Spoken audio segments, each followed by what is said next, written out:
नमस्कार दोस्तों, सामान्य ज्ञान के इस सेशन में आप सभी का स्वागत है। दोस्तों, कल हमने स्टार्ट किया था आधुनिक भारत का इतिहास।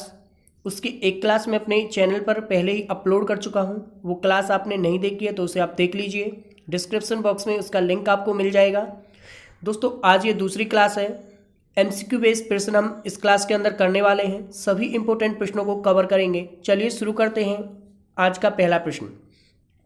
दोस्तों, पहला प्रश्न है, टीपू सुल्तान की राजधानी कहाँ थी? सही जवाब है श्रीरंगपट्टनम। दोस्तों, टीपू सुल्तान की राजधानी श्रीरंगपट्टनम थी और इन्हें मैसूर का शेर भी कहा जाता है। मैसूर का शेर। दोस्तों, ये प्रश्न बहुत बार पूछा जाता है कि किसे मैसूर का शेर कहा जाता है, तो सही जवाब होगा टीपू सुल्तान। अगला प्रश्न है दोस्तों, क्लाइव को बंगाल का गवर्नर कब बनाया गया? दोस्तों, क्लाइव को बंगाल का गवर्नर बनाया गया था 1758 में। 1758 ईस्वी में क्लाइव बंगाल के गवर्नर बने। 1757 ईस्वी में प्लासी का युद्ध लड़ा गया था, जिसमें मीर जाफर की गद्दारी की वजह से, उसके धोखे की वजह से अंग्रेजों को उस युद्ध में जीत मिली और उसके बाद 1758 ईस्वी में क्लाइव को बंगाल का गवर्नर बनाया गया। अगला प्रश्न है दोस्तों, भारत का प्रथम गवर्नर जनरल कौन था? सही जवाब है दोस्तों option number C, William Bentinck. William Bentinck Bharat का पहला गवर्नर जनरल था। अगला प्रश्न है, द्वैध शासन नीति को किसने समाप्त किया? सही जवाब है दोस्तों वारेन हेस्टिंग्स। वारेन हेस्टिंग्स ने द्वैध शासन नीति को समाप्त किया था। दोस्तों, ये द्वैध शासन नीति होती क्या है? दोस्तों, द्वैध शासन नीति एक ऐसी नीति है जिसमें दो शासक समानांतर सरकार चलाते हैं, यानी सत्ता का संचालन जब दो व्यक्ति करते हैं, दो शासक करते हैं, तो उसे बोलते हैं द्वैध शासन नीति। अगला प्रश्न है, अंग्रेजों का सर्वाधिक विरोध किसने किया था? दोस्तों, अंग्रेजों का जो हमारे देश में सबसे ज़्यादा विरोध किया था वो क्या था? मराठों ने। सबसे ज़्यादा समस्या मराठों ने ही अंग्रेजों के सामने खड़ी की थी। अगला प्रश्न है, प्लासी का युद्ध अत्यधिक ऐतिहासिक महत्व का क्यों था? दोस्तों, ये पूछा गया है आपसे कि प्लासी का युद्ध इतना ज़्यादा ऐतिहासिक महत्व का क्यों था। आपके सामने ऑप्शन दिए गए हैं। क्या इसने भारत में फ्रेंच शक्ति का अंत किया? नहीं दोस्तों, ऐसा नहीं हुआ था। क्या इसने बंगाल में ब्रिटिश वर्चस्व के लिए मार्ग प्रशस्त किया? दोस्तों, ये बिल्कुल सही जवाब है। प्लासी के युद्ध के बाद बंगाल में ब्रिटिश जो ईस्ट इंडिया कंपनी थी उसका वर्चस्व स्थापित हो गया था। एक प्रकार से उसका राज शुरू हो गया था। अगला जो ऑप्शन है, सारी अंग्रेजी सेना का सफाया हो गया, ये गलत है। सिराजुद्दौला के सभी विश्वासघाती मारे गए, ये भी दोस्तों गलत है। विश्वासघातियों की वजह से ही अंग्रेजों को इस युद्ध में जीत मिली थी। तो इसका सही जवाब है ऑप्शन नंबर बी, इसने बंगाल में ब्रिटिश वर्चस्व के लिए मार्ग प्रशस्त किया। अगला प्रश्न है दोस्तों, ब्रिटिश सरकार का भारतीयों को आधुनिक शिक्षा देने का उद्देश्य क्या था? यानी जो ब्रिटिश सरकार थी उसने भारतीयों को अंग्रेजी की शिक्षा देनी शुरू की, उसका उद्देश्य क्या था? उसका उद्देश्य था दोस्तों, वे भारत में अपनी राजनीतिक सत्ता की जो नींव थी उसे मजबूत करना चाहते थे, सुदृढ़ करना चाहते थे। भारत में शिक्षा के स्तर को उठाना उनका बिल्कुल उद्देश्य नहीं था। भारत में जन साक्षरता का विकास करना, इससे उन्हें कोई मतलब नहीं था। भारतीयों की अराजकता को दूर करना, इससे भी अंग्रेजों को कोई मतलब नहीं था। वो अपने फायदे के लिए भारत को आधुनिक शिक्षा देना चाहते थे। ऑप्शन नंबर ए सही आंसर। अगला प्रश्न है दोस्तों, प्रशासनिक व्यवस्था के आधार पर डलहौजी ने किस राज्य को ब्रिटिश साम्राज्य में मिलाया था? सही जवाब है दोस्तों अवध। अवध पर दोस्तों कुशासन का आरोप लगा करके डलहौजी ने उसे ईस्ट इंडिया कंपनी का जो शासन था, जो राज्य था, उसमें मिला लिया था। अगला प्रश्न है, आदि ग्रंथ किसने संकलित किए थे? सही जवाब है दोस्तों गुरु अर्जुन देव ने। गुरु अर्जुन देव ने आदि ग्रंथों को संकलित किया था। अगला प्रश्न है, भारत में आधुनिक शिक्षा प्रणाली की नींव किससे पड़ी? दोस्तों, ये पड़ी थी 1835 में। मैकाले का एक मिनट एक्ट आया था, उससे दोस्तों भारत में आधुनिक शिक्षा प्रणाली की नींव पड़ी थी। ऑप्शन नंबर बी बिल्कुल सही आंसर है। अगला प्रश्न है, निम्नलिखित का सही कालानुक्रम क्या होगा? यानी ये गवर्नर जनरल दिए गए हैं, इनका कालक्रम क्या था ये बताना है आपको, यानी कौन सा जो जनरल है वो पहले आया। दोस्तों, सबसे पहले रॉबर्ट क्लाइव हुए, ये बिल्कुल सही है। उसके बाद वेंसी टार्ट हुए, ये भी सही क्रम पे है। दोस्तों, वारेन हेस्टिंग्स से पहले कर्टियर हुए थे। तो तीसरे नंबर पर कार्टियर होंगे, उसके बाद वारेन हेस्टिंग्स।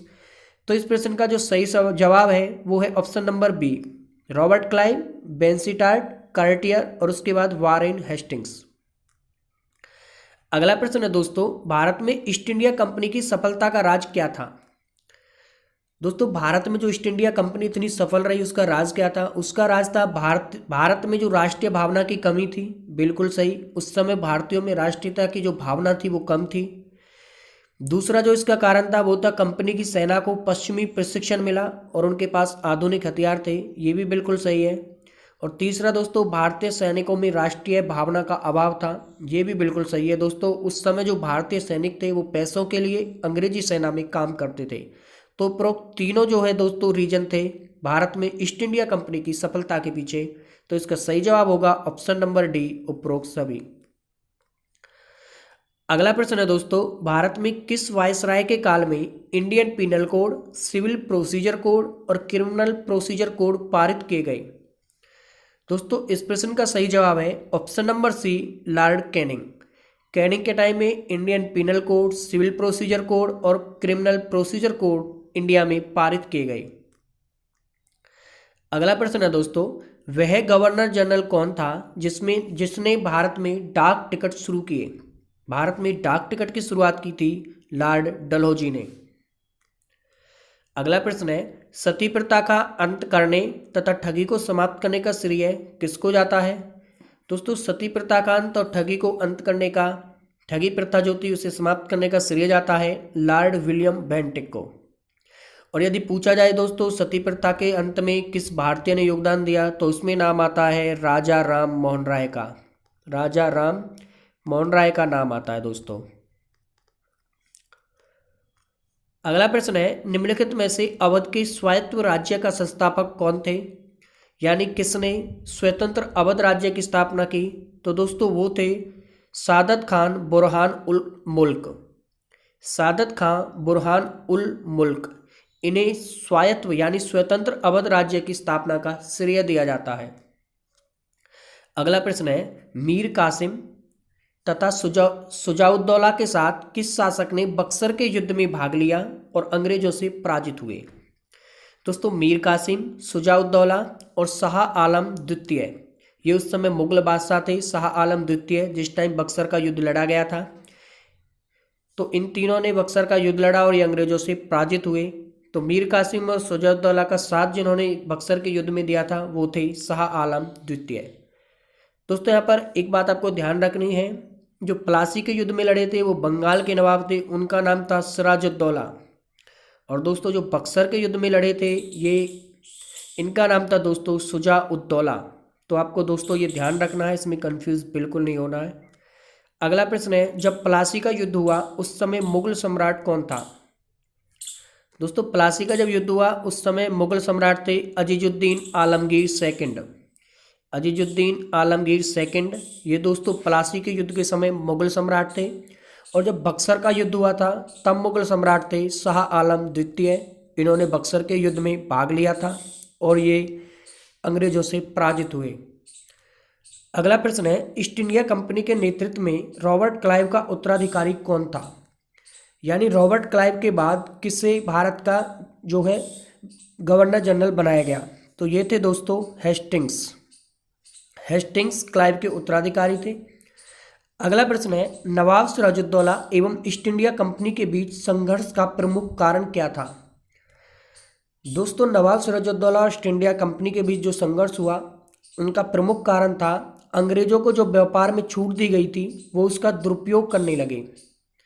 अंग्रेजों ने व्यापार छूटों का दुरुपयोग किया, ये ही सिराजुद्दौला और ईस्ट इंडिया कंपनी के बीच संघर्ष का प्रमुख कारण था, जिसके कारण प्लासी का ऐतिहासिक युद्ध लड़ा गया। उस युद्ध में मीर जाफर की गद्दारी की वजह से भारतीयों को हार मिली, बंगाल के नवाब को हार मिली और यही युद्ध भारत में अंग्रेजी सत्ता के आगमन की शुरुआत था। तो दोस्तों आज के वीडियो में इतना ही। आपको हमारा ये वीडियो कैसा लगा कमेंट करके बताइए। पसंद आया है तो लाइक कीजिए, अपने दोस्तों के साथ ज़्यादा से ज़्यादा इस वीडियो को शेयर कीजिए।